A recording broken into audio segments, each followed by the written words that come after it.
नमस्कार, मैं हूं राजकिशोर। बुलंद भारत टीवी के इस विशेष लाइव प्रोग्राम में आपका बहुत बहुत स्वागत है। आज एक बड़ा घटनाक्रम हुआ है। दिल्ली के मुख्यमंत्री अरविंद केजरीवाल को सुप्रीम कोर्ट ने जमानत दे दी है। लगभग 6 महीने से वो जेल में थे। बीच का कुछ वक्त आप अगर छोड़ दीजिए, जो चुनावी प्रचार के लिए उनको कुछ वक्त मिला था, उसके बाद से वो बाकी मेरे साथ आप देख रहे हैं स्क्रीन पर सौरभ शुक्ला, रेड माइक के संस्थापक और वहां के आप जानते हैं तेज तर्रार रिपोर्टर हैं। बहुत रिपोर्ट्स आप उनकी देखते हैं। तो इस पूरे मसले पर वो काफी नजर भी रखे हुए थे। साथ में अभी दो और हमारे अतिथि जुड़ेंगे। लेकिन अरविंद केजरीवाल की रिहाई के मायने क्या हैं, केजरीवाल के लिहाज से भी, हरियाणा के चुनाव के लिहाज से भी। लेकिन उससे पहले इस पर बात करना जरूरी है कि कुछ प्रश्न सीबीआई पर उठे हैं, कुछ प्रश्न आम आदमी पार्टी पर भी उठे हैं। दोनों जजों ने क्या कहा, ये हम आपको बताएंगे। लेकिन शुरुआत पहले सौरभ, मैं सीधे आपके पास आ रहा हूँ बिना किसी देरी के। बाकी एक और हमारे जो अतिथि हैं वो भी जुड़ गए हैं, सुप्रीम कोर्ट में वकील हैं, एबदुर रहमान जी। एबदुर रहमान जी, आपका भी बहुत बहुत स्वागत है। सौरभ, पहला सवाल आपसे ही है मेरा कि ये जो फैसला आया सुप्रीम कोर्ट का, इसको आप एज ए रिपोर्टर कैसे देखते हैं? और वेदभूषण जी, आपका भी बहुत बहुत स्वागत, रिटायर्ड जी एसीपी। नमस्कार राजकिशोर जी। नमस्कार। तो सौरभ, सीधा सवाल मेरा पहले आपसे है कि आप चूंकि आप लगातार इस मामले को कवर कर रहे थे और दोनों जजों की राय भी विपरीत थी। एक ने गिरफ्तारी को सही ठहराया, जमानत के मामले में दोनों की राय एक जैसी थी, लेकिन एक ने सीबीआई को तोता और बहुत सारी चीजें, मुझे रंजीत सिन्हा वाला केस याद आ गया जब सीबीआई को पिंजरे का तोता और तमाम चीजें कही गई थी। लेकिन आज भी कुछ उसी तरीके के शब्द मुझे सुनने को मिले। तो मैं आपसे समझना चाहूंगा कि इस रिहाई से आम आदमी पार्टी के लिए कितना बूस्ट है और हरियाणा में इसका क्या फर्क पड़ने वाला है? क्योंकि अभी हमने देखा, आप हरियाणा में भी थे, विनेश फोगाट का आपने इंटरव्यू किया वहां पर, और भी आपकी रिपोर्ट्स हमने देखी।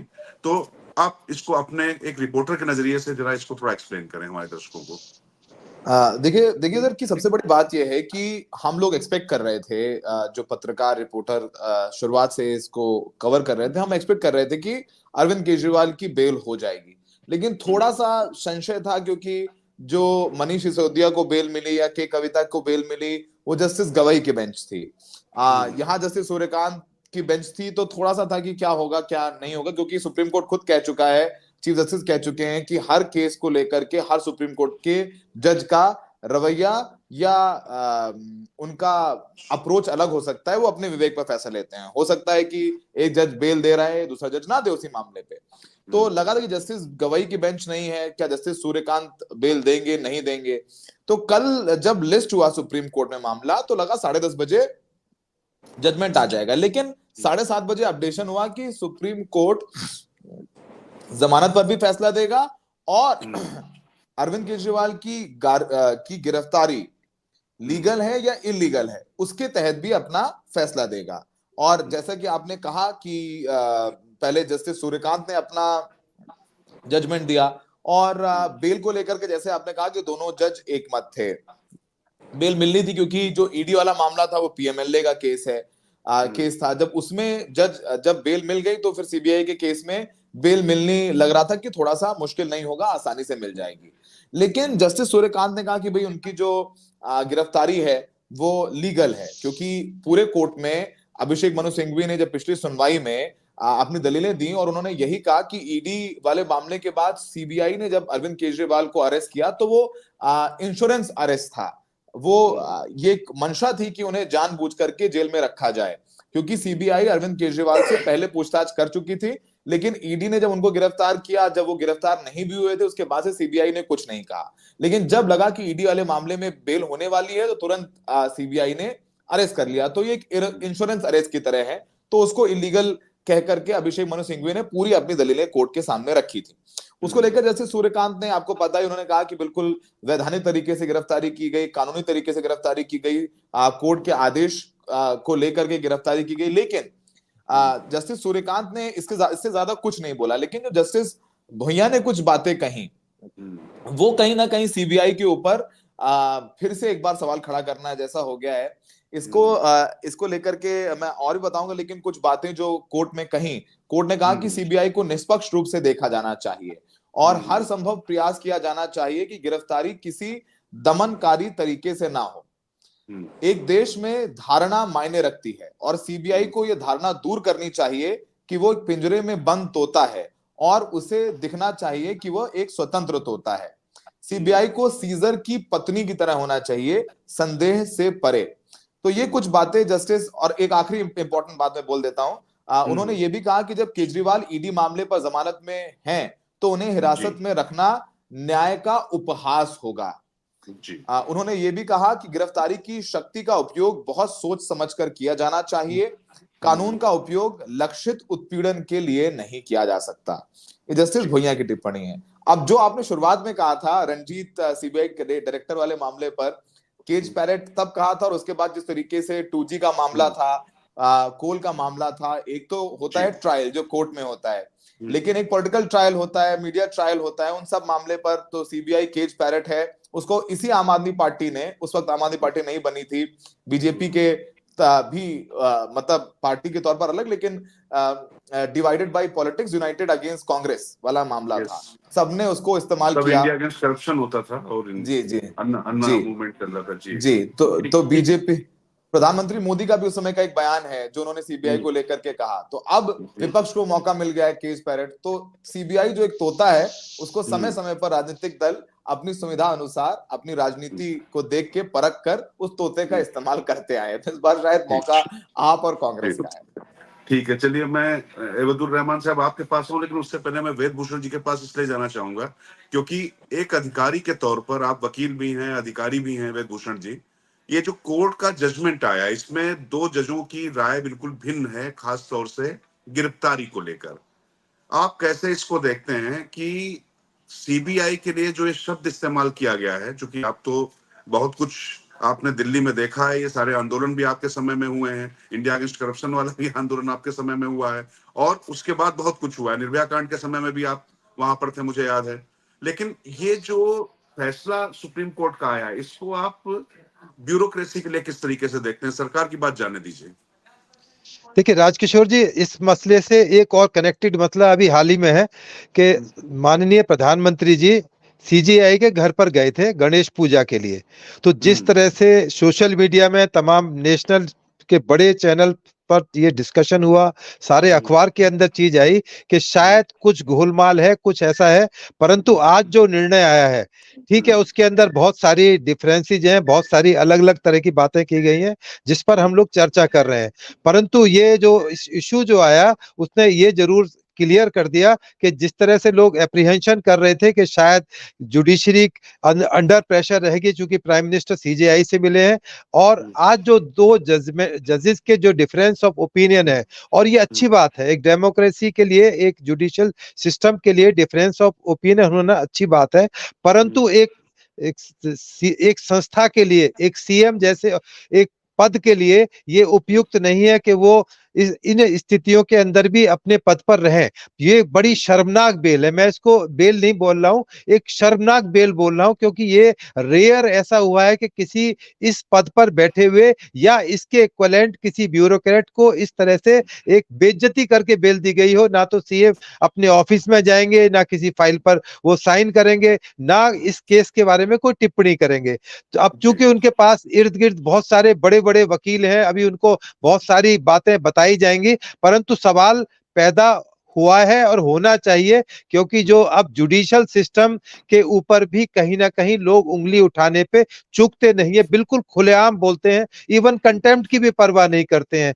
जब आपने के कविता को, विजय नायर को, समीर महेंद्रू को, संजय सिंह को, सबको आपने बेल दे दी, तो ये उनका हक था। मैं इसमें कोई ये नहीं मानता कि उन्होंने क्यों गलत किया या नहीं किया, परंतु सबसे बड़ा सवाल एक मोरालिटी को लेकर होता है कि क्या एक इतने बड़े पद पर बैठे हुए सीएम और इन कंडीशंस पर आकर भी क्या वो इस दिल्ली को चलाने के लिए उनका रहना उपयुक्त है, नहीं है? क्योंकि पूरे मेरे और आप जैसे लोग जरूर इस बारे में विचार करेंगे कि क्या सीएम केजरीवाल को अब कोई नैतिक अधिकार, बेल तो उनको मिल गई, परंतु क्या वो कंटिन्यू कर पाएंगे इस पद पर, या उनको करना चाहिए, मोरालिटी कहती है। हालांकि अब मैं समझता हूं कि जो हिंदुस्तान में बिल्कुल बेशर्मी का दौर है, बिल्कुल खाल चमड़ी सबकी मोटी हो गई है, वो कोई परवाह नहीं करते, जेल में रहे, मुकदमे दर्ज हो, उनके खिलाफ कितनी भयंकर और गंदी टिप्पणियां अदालतें उनके खिलाफ करती रहे, तो ये जो तमाम जो हम जिसके बारे में हम डिस्कशन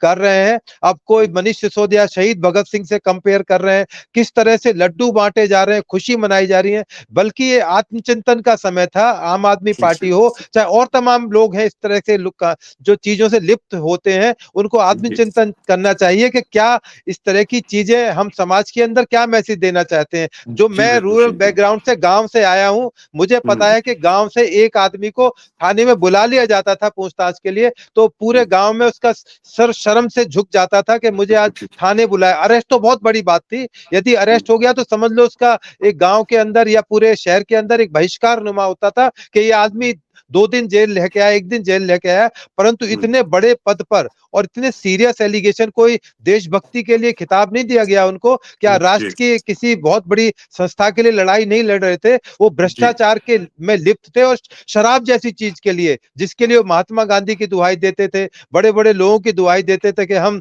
महात्मा गांधी के आदर्शों को मानेंगे। इंडिया अगेंस्ट करप्शन का आपने नाम लिया, तो वो कई बार लगता है कि राजनीति में अगर बहुत ज्यादा मोरालिटी की अगर हम उम्मीद करें किसी भी राजनीतिक न, अब बिल्कुल नहीं रह जाती। मैं सभी पार्टियों को सभी पार्टियों को एक ही पर्दे में रखना चाहिए। इसमें मतलब गलती उम्मीद करने वालों की है। बाकी अगर आप हमाम में कहते हैं ना कि सभी नंगे हैं, तो कई बार स्थिति वो हो जाती है, उस पर तो हम चर्चा करें तो ज्यादा अच्छा है। अभी हम बात करते हैं इसके लीगल एस्पेक्ट्स पे। तो एक बार मैं जरा अब्दुल रहमान साहब को लाना चाहूंगा।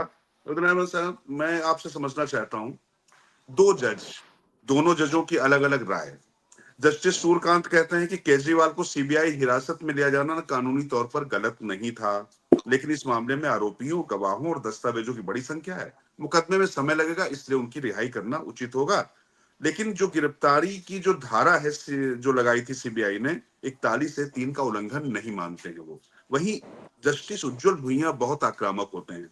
वो कहते हैं, जो बात अभी सौरभ भी बता रहे थे, कि इसकी जरूरत नहीं थी, गिरफ्तारी की जरूरत नहीं थी, और गिरफ्तारी की शक्ति का इस्तेमाल किसी को टारगेट करते हुए उसके उत्पीड़न के लिए नहीं किया जाना चाहिए। और अब आरोपी सिर्फ अभियोजन पक्ष के हिसाब से जवाब दे, ऐसा नहीं हो सकता है। और ये जो बात अभी बताई कि ईडी के मामले में अगर वो हैं जमानत पर, तो इस मामले में उनको जेल में रखना उचित नहीं है। ये जो 2 तरीके की जो बातें आई हैं, इसको जुडिशियल लैंग्वेज में या न्यायिक दुनिया में इसको आप किस तरीके से देखते हैं? थोड़ा सा अगर हमारे दर्शकों को आसान भाषा में इसको समझा पाए रहमान साहब। जी, तो बेसिक जो अंडरस्टैंडिंग है वो ये है कि bail is the rule, jail is the exception. Personal liberty का जो मुद्दा है, that has been at the core of our judicial interpretation of law. Recent times have changed things, लेकिन आपकी बुनियादी चीज वही रहती है। इस जजमेंट में 2 अलग ओपिनियन थे, लेकिन उनका जो गोल था, एंड गोल था, वो बेल थी, and that has been delivered. The mode of reaching that conclusion is different. उसमें एक चीज ये है कि जस्टिस भुइयां का कहना था कि जस्टिस भुइयां का कहना था कि 22 महीने थे सीबीआई के पास, they did not make a move।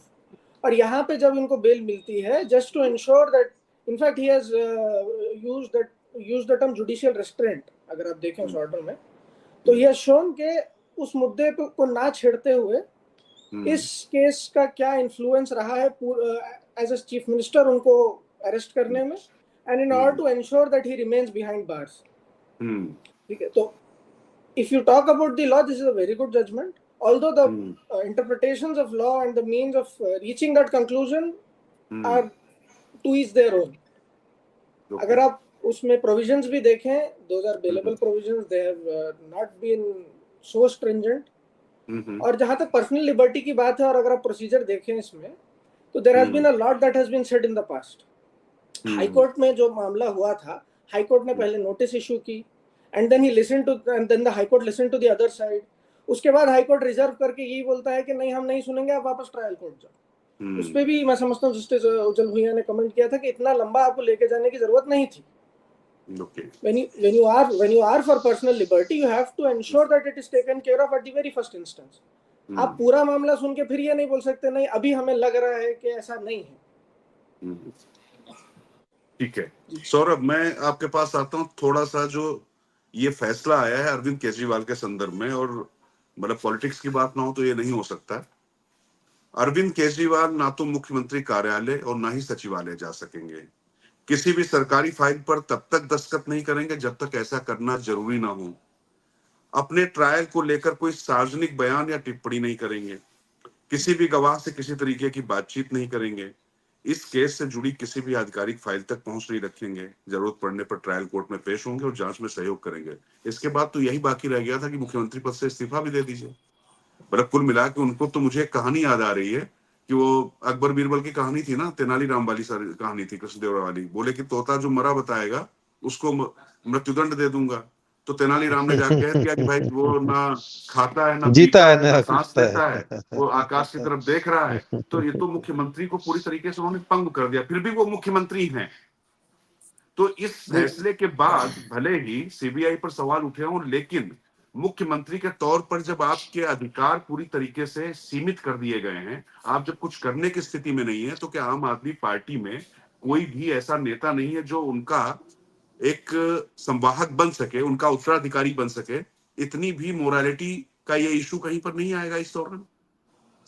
देखिए, ये जो बेल कंडीशंस हैं, जब ईडी ने अरविंद केजरीवाल को बेल दी थी, तो वही कंडीशंस हैं जो सीबीआई वाले मामले में भी उन्हीं को ही जारी रखा है। इसको लेके भी जस्टिस भैया ने कमेंट किया है कि मतलब ये जायज नहीं माना, लेकिन फिर उन्होंने अपने आप को रिफ्रेन कर लिया उस बात को लेकर के।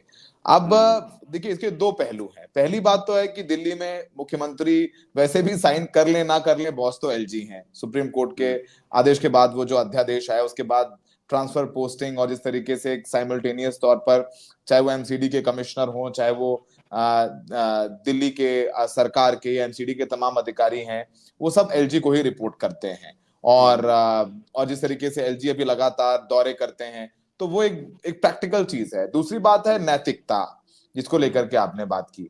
अब इसके कई पहलू हैं। पहला पहलू ये है कि वैसे भी अब दिल्ली के विधानसभा चुनाव में 3 से 4 महीने का वक्त है। पिछली बार फरवरी में मुझे लग रहा है इलेक्शंस जनवरी में अनाउंस होंगे, फरवरी में पोलिंग हो जाएगी। तो सितंबर, अक्टूबर, नवंबर, दिसंबर 4 महीने सरकार के बचते हैं। और रही बात अरविंद केजरीवाल साइन करें ना करें, अरविंद केजरीवाल ने अभी तक कभी भी कोई डिपार्टमेंट अपने पास नहीं रखा। जो तिबारा मुख्यमंत्री बने फॉर दैट मैटर, वो उन्होंने मंत्रालय, उनके पास कोई नहीं था, और उन्होंने कुछ मंत्रालय अपने पास रखे। लेकिन ज्यादातर जो, चाहे वो पीडब्ल्यूडी हो, चाहे वो शिक्षा हो, चाहे वो स्वास्थ्य हो, ये सारे मंत्रालय उन्होंने डिवाइड किए। कम छोटी कैबिनेट रखी, और छोटी कैबिनेट चूंकि विधायक कम है तो छोटी कैबिनेट रखनी ही थी नियमों के मुताबिक। वो सारी बातें हैं। अब आम आदमी पार्टी का कहना, अगर सवाल पूछें तो अरविंद केजरीवाल खुद डिसाइड करेंगे। याद होगा आपको, क्योंकि मैं फैक्ट बता रहा हूं, मेरी ओपिनियन नहीं है। आपको याद होगा जब ये हुआ कि अरविंद केजरीवाल गिरफ्तार होंगे, मनीष सिसोदिया गिरफ्तार हो गए, तो आम आदमी पार्टी ने दिल्ली में एक सर्वे कराया था कि उन्होंने कहा कि हमेशा हमने लोगों की राय लेकर के जो फैसला लिया है, वो फैसला हमने लोगों की राय के जरिए किया है। उन्होंने इसको लेकर के भी सर्वे कराया, और उसके बाद इस सर्वे पर आप भी मुस्कुरा रहे हैं सौरभ जी। देखिए, मैं तो हम फैक्ट बता रहे हैं, बाकी तो मैं नहीं कह रहा हूं कि क्या सही है। तो सर्वे करा करके आम आदमी पार्टी ने कहा कि भाई सर्वे है और दिल्ली की जनता चाहती है कि अरविंद केजरीवाल जेल में रहें या बाहर, वो मुख्यमंत्री के तौर पर अपना काम करते रहेंगे। अब वो मुख्यमंत्री नहीं रह सकते, इसको लेकर के कुछ सामाजिक कार्यकर्ता जो बीजेपी के बैक थे, वो हाईकोर्ट भी गए थे। तो हाईकोर्ट ने कहा कि भाई तुम काहे के लिए आ गए हो, उनको भगा भी दिया फटकार लेकर के, कि भाई कोर्ट राजनीतिक मामलों में एक संवैधानिक अधिकार है, और ऐसा कहीं नहीं लिखा है कि अगर आप आरोपी गिरफ्तार किया गया तो मुख्यमंत्री रह सकते हैं, नहीं रह सकते हैं। संविधान में से कोई प्रावधान नहीं है। अब आप तो उन्होंने फटकार लगा करके कि दिल्ली के मुख्यमंत्री पद छोड़ें अरविंद केजरीवाल, या उनको ये गैर कानूनी है, वो हाईकोर्ट गए थे और वो रिजेक्ट हो गए। तो अब नैतिकता की बात तो राजनीति में करना तो एक बहुत दूर की कौड़ी हो गई है। लेकिन मैं इस बात को लेकर ज्यादा एक्साइटेड हूं कि जब अरविंद केजरीवाल आज जेल से बाहर आएंगे तो वो क्या कहेंगे, क्योंकि हरियाणा में चुनाव है, वो रहने वाले मैं हरियाणा पे आना चाह रहा सौरभ। बस मैं दरअसल दोनों अतिथियों से बस पहले एक बात बता दूं, क्योंकि सौरभ मेरे पास थोड़ी देर के लिए ही है, इसके बाद इनको जाना है, इससे मैं सौरभ का ज्यादा इस्तेमाल कर रहा हूँ, उसके बाद आप लोगों से चर्चा करूंगा, तो प्लीज मेरे साथ थोड़ा सा बियर विद मी। तो सौरभ, मुझे हरियाणा में 89 सीट्स पे आम आदमी पार्टी उम्मीदवार कर चुकी है। यहाँ तक कि विनेश फोगाट के सामने उसने WWE की रेसलर कविता कोड़ा खड़ा कर दिया है, हुड्डा के सामने भी खड़ा किया है। भले ही वहां पर आम आदमी पार्टी बहुत बड़ी ताकत ना हो, लेकिन उसका काडर है वहां पर, उसकी कार्यकर्ता है, उसकी रीच है। तो अब अरविंद केजरीवाल अगर जिस तरीके से आम आदमी पार्टी ऑफेंसिव तरीके से लड़ रही है और थोड़ी वहां पर चोट भी खाई हुई है, हुड्डा कह रहे हैं कि वोट कटवा है, तो ये जो वहां पर हरियाणा में कांग्रेस की तमाम जो ब्राइट संभावनाएं नजर आ रही है, केजरीवाल क्या उनको थोड़ा सा वहां पर जाके बिगाड़ेंगे, या अखिलेश की तरह बड़ा कलेजा दिखाएंगे, बड़ा दिल दिखाएंगे कि नहीं भैया बीजेपी को हराना है, इसलिए हम थोड़ा सा कमी जाएंगे? क्या लगता है आपको? नहीं, देखिए अनाउंसमेंट हो गई है और बिना अरविंद केजरीवाल के चाहे कुछ नहीं होता है। अब अरविंद केजरीवाल की पार्टी आम आदमी पार्टी 89 सीट्स पर चुनाव लड़ रही है। अब उन्होंने कई बीजेपी के बागियों को और कई कांग्रेस के बागियों को भी टिकट दिया है और सुशील गुप्ता प्रदेश अध्यक्ष हैं, वो काम कर रहे थे। अब इस बात को लेकर के जैसे हमने कहा कि वो एक्साइटेड हम हैं, क्योंकि पिछली बार जब अरविंद केजरीवाल लोकसभा चुनाव के लिए प्रचार के लिए अंतरिम जमानत पाकर बाहर निकले थे, तो उन्होंने एक बयान दिया था कि ये जो मोदी और शाह अगर 400 सीटें आ गई, 400 सीटें आ रही हैं, संविधान बदलने की बात तो है ये, और ये आएंगे और उत्तर प्रदेश में खासकर योगी को हटा देंगे, ये योगी को हटा देंगे, योगी के खिलाफ है। तो आपको याद होगा उस समय माहौल बनी रहा था, फिर महापंचायतें हो गई ठाकुरों की कि योगी तुझसे बैर नहीं, मोदी तेरी खैर नहीं। तो अरविंद केजरीवाल एक शार्प पॉलिटिशियन है। अब कांग्रेस को लेकर के उनका हरियाणा में क्या रुख रहता है, वो मैं बहुत ज्यादा उस बात को लेकर के मैं बहुत ज्यादा उत्सुक हूं कि सुनने के लिए वो कहेंगे क्या, करेंगे क्या। उनकी जन्मभूमि हरियाणा है, हिसार के रहने वाले हैं। अब आपने चुनावी डायनेमिक्स की बात की भैया, चुनावी डायनेमिक्स की बात करें तो उदाहरण के तौर पर कांग्रेस आम आदमी पार्टी के एक मजबूत उम्मीदवार है अनुराग ढांडा, जो पत्रकार थे पहले, अब वो राष्ट्रीय उपाध्यक्ष हरियाणा प्रदेश के उपाध्यक्ष है। वो कलायत सीट से चुनाव लड़ रहे हैं। ठीक है, कलायत सीट जो है वो लोकसभा हिसार में आती है। तो कलायत सीट पर हिसार के लोकसभा सांसद जयप्रकाश के लड़के को कांग्रेस ने टिकट दे दी। आम आदमी पार्टी से अनुराग ढांडा है। अब वहां से कांग्रेस की एक मजबूत उम्मीदवार थी श्वेता ढुल, जो भी टिकट मांग रही थी, और रणदीप बैग्ड है, उनको टिकट नहीं मिला, उन्होंने निर्दलीय पर्चा भर दिया है। अनीता रानी ढुल, वो भी टिकट मांग रही थी कांग्रेस से, जिला पंचायत वगैरह रही हैं, ठीक है, उन्होंने महापंचायत करके निर्दलीय पर्चा भर दिया है। इनोलो के कैंडिडेट वहां पे ऑलरेडी हैं, जेजेपी के कैंडिडेट ऑलरेडी हैं।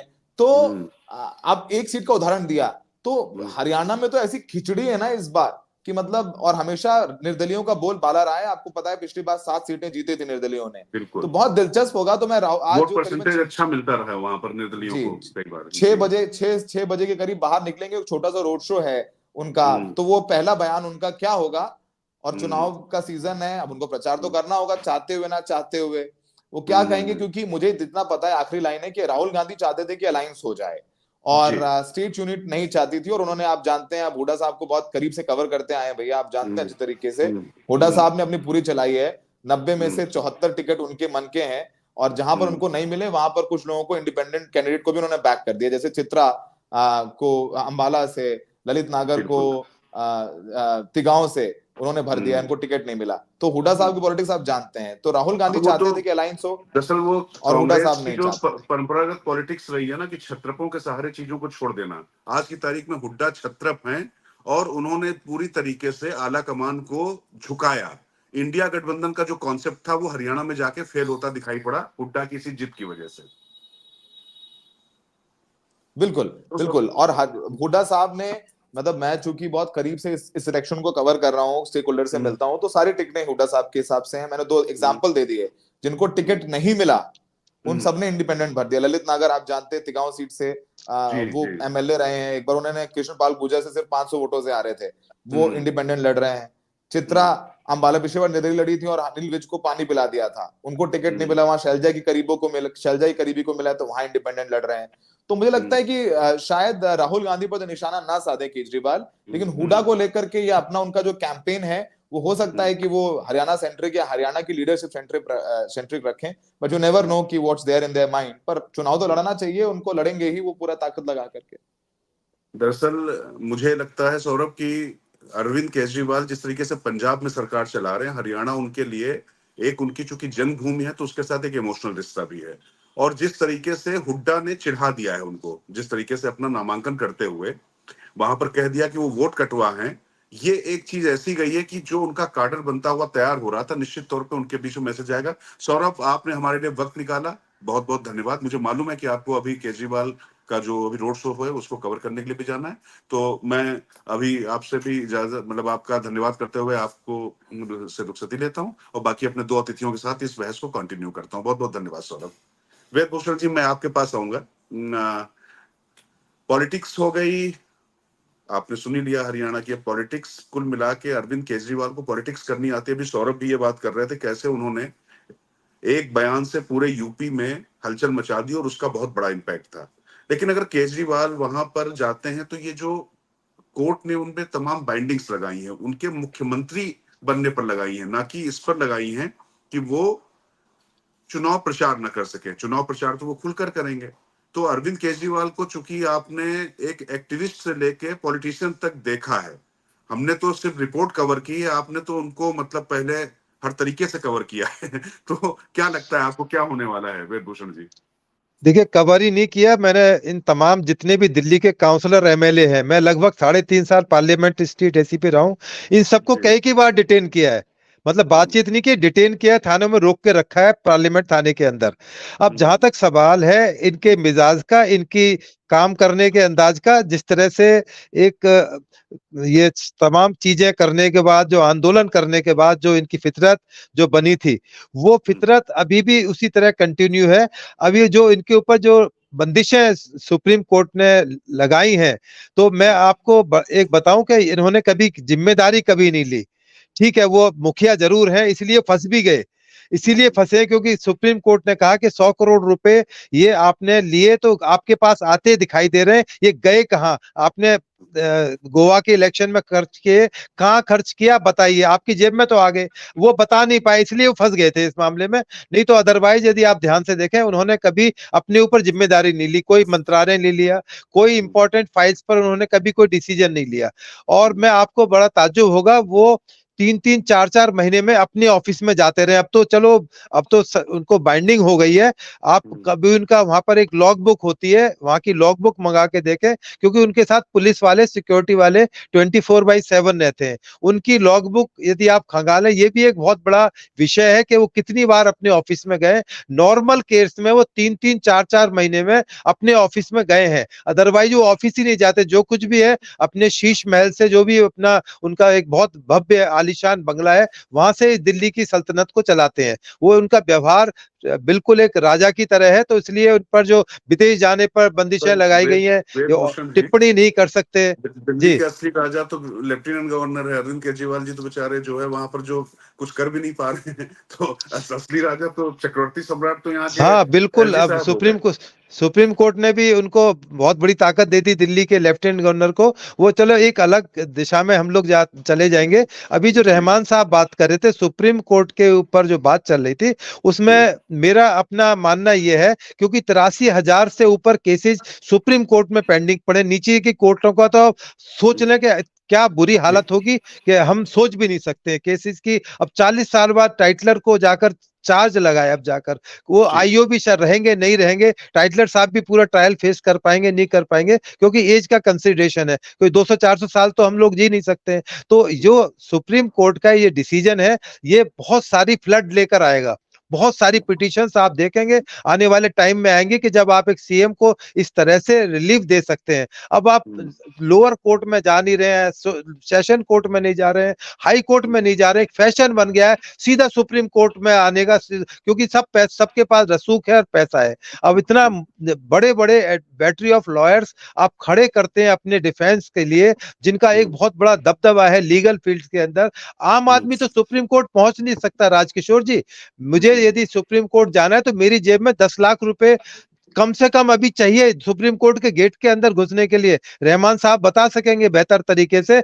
जो आदमी कहीं, चलो ये तो दिल्ली के राजा थे, राजा ही कहूंगा, जिनकी जेब में 100 करोड़ आ गया, गया कहाँ नहीं गया, ये तो वो बेहतर उनका दिल और उनकी आत्मा जानती है। पर एक आदमी झारखंड, वेस्ट बंगाल, कहीं दूर, कहीं महाराष्ट्र में बैठा हुआ है, क्या वो सुप्रीम कोर्ट के गेट के अंदर आ सकता है? नहीं आ सकता। तो न्याय पाना भी आज की डेट में पैसे का एक बहुत बड़ा मापदंड है कि आप कितने बड़े वकीलों को हायर करते हैं। छोटे मोटे वकीलों की तो गिनती नहीं है वहां पर। तो जब इस तरह के जुडिशियल सिस्टम पर भी सवाल उठते हैं, आपने आईएएस आईपीएस का सिस्टम देखा, आपने वहां पूजा खेड़कर का केस देखा, तो ये सिस्टम तमाम ओवरहालिंग मांगता है, पार्लियामेंट बनाने से और कानून बनाने से नहीं, कानून को लोगों के अंदर विश्वास जगाने के लिए भी आपको कुछ ना कुछ करना पड़ेगा, अदरवाइज इन अदालतों से भी लोगों का विश्वास धीरे धीरे उठ रहा है। और बल्कि मेरे जैसे और रहमान जैसे लोग हैं जो इन अदालतों के सिस्टम को समझते हैं, इन कॉरिडोर्स के अंदर हम लोगों ने धक्के खाए हुए हैं,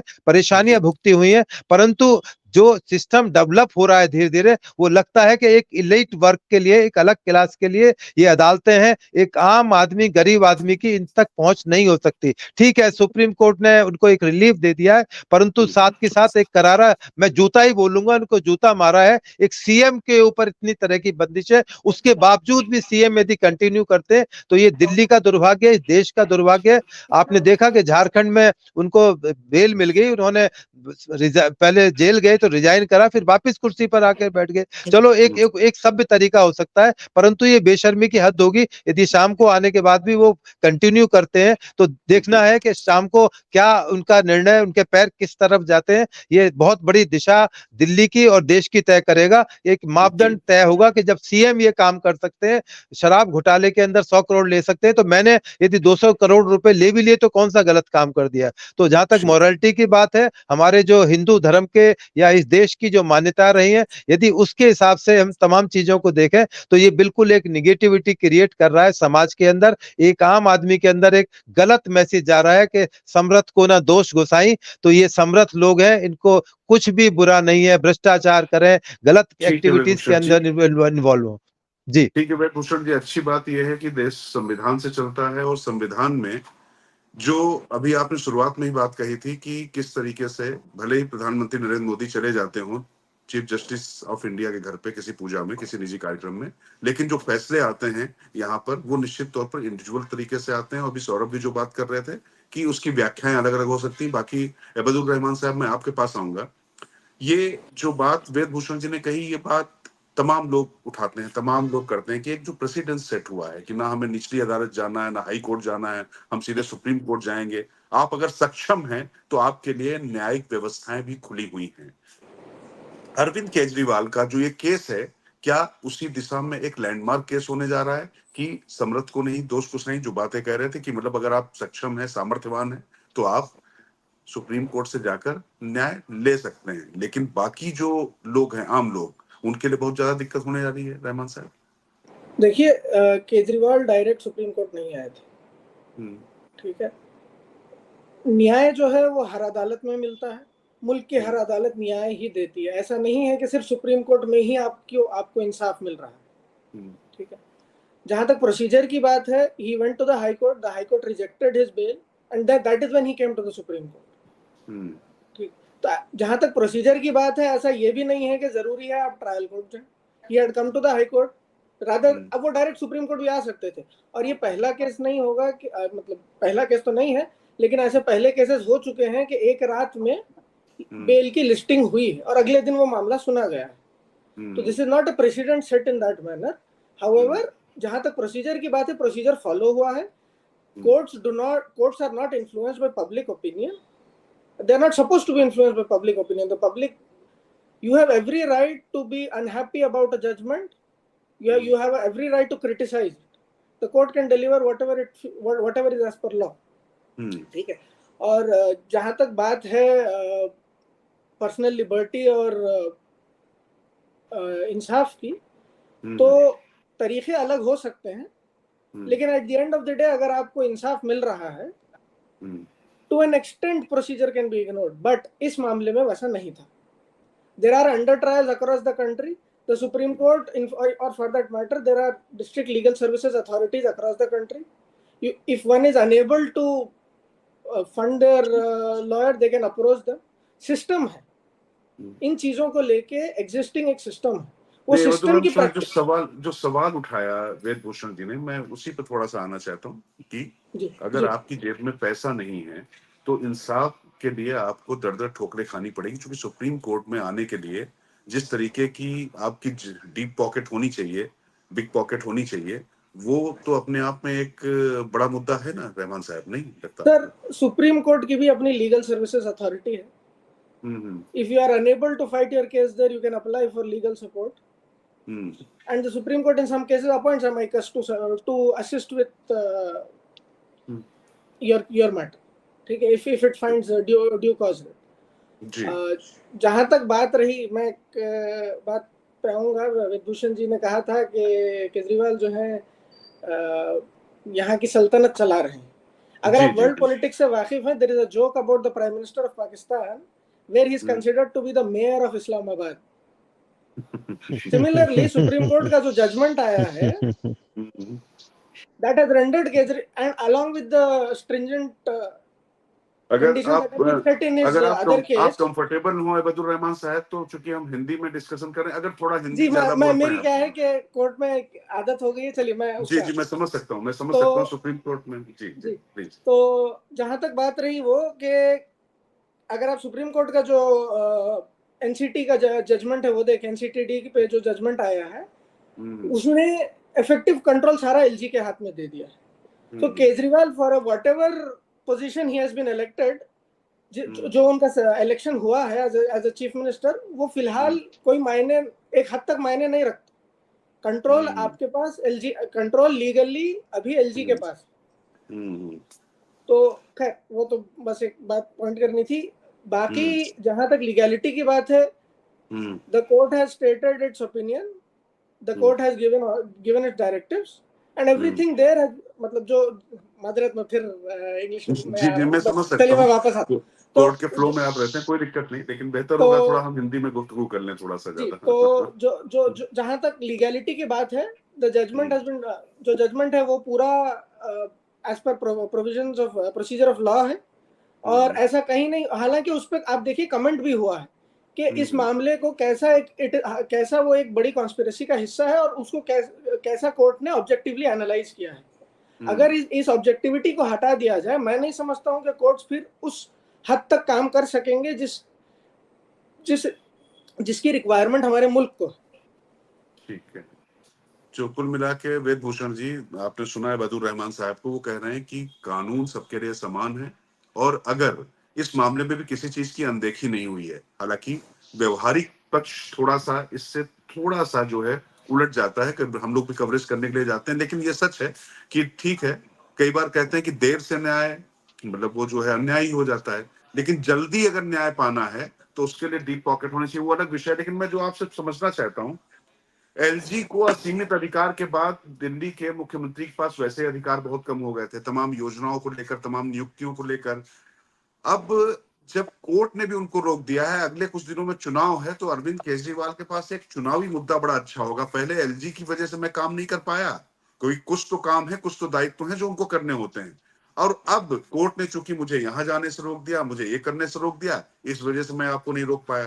तो कुल मिला के कोर्ट के इस आदेश ने तो चुनाव से पहले अरविंद केजरीवाल की मदद भी कर दी है, सीबीआई पर भी सवाल उठा दिया है और केजरीवाल को कह दिया कि आप कोई विधायी कार्य नहीं कर पाएंगे। तो ऐसी स्थिति में तो चुनाव में तो केजरीवाल मतलब जो है पावर भी है और कोई रिस्पॉन्सिबिलिटी भी नहीं है, उस तरीके से वो मुख्यमंत्री भी बने रहेंगे। और जो बात अभी ये बदुर रहमान साहब कह रहे थे कि मतलब उनके पास वैसे कोई पावर नहीं बचे हुए थे, तो यही कहेंगे, वो तो कहते रहे कि भाई देखिए हमें काम ही नहीं करने दे रहे हैं।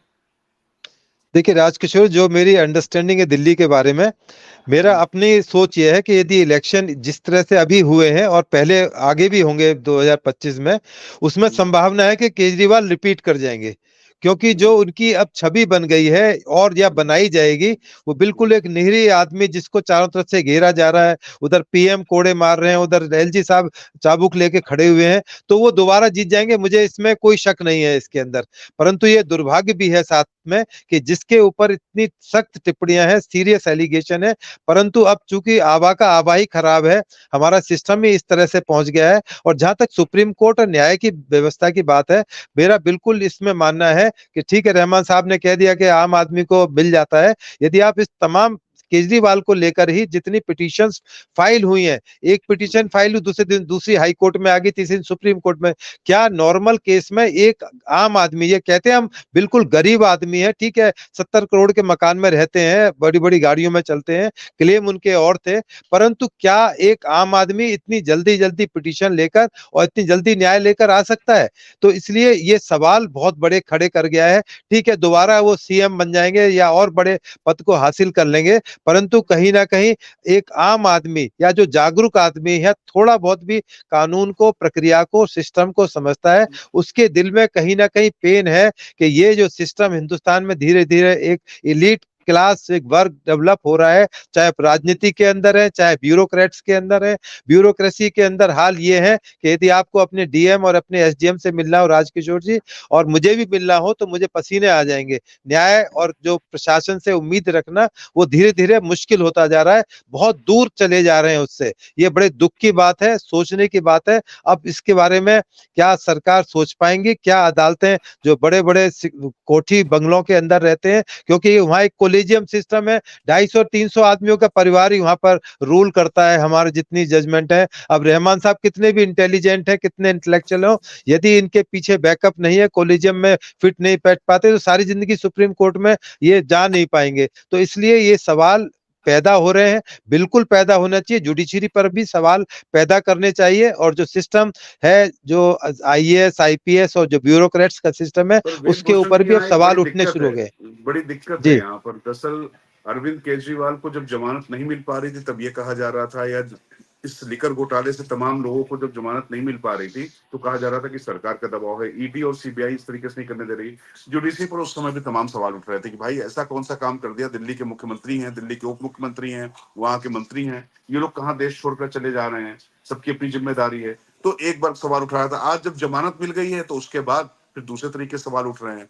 प्रधानमंत्री चीफ जस्टिस ऑफ इंडिया के यहाँ चले जाएं, तो वो जुडिशरी और उसके बीच में गड़बड़ हो जाती है। अभिषेक मनु सिंघवी अगर अपनी दोस्ती बता दें, तो उसके बाद फिर उनके ऊपर सवाल उठने प्रॉब्लम हो लग जाती जाते है। हैं। बिल्कुल बिल्कुल। तो कुल मिला के जुडिशरी करे भी तो क्या करे, ये भी तो एक बड़ा प्रश्न राजकिशोर है। जी, बस माजरत मैं जी आपको रह- इंटरप्ट कर रहा हूँ।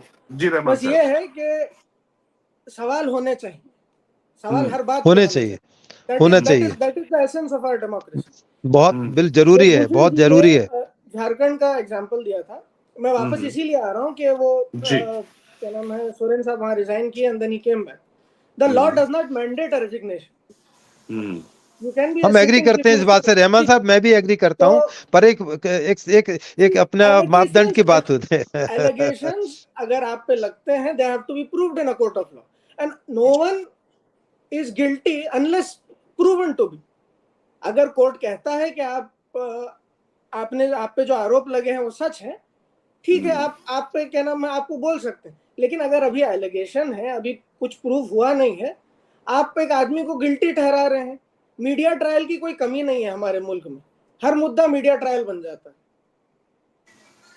दरअसल रहमान साहब, मैं आपको थोड़ा सा अपने व्यक्तिगत अनुभव से बताता हूँ। यूपीए सरकार थी, यूपीए सरकार में 2G घोटाला हुआ।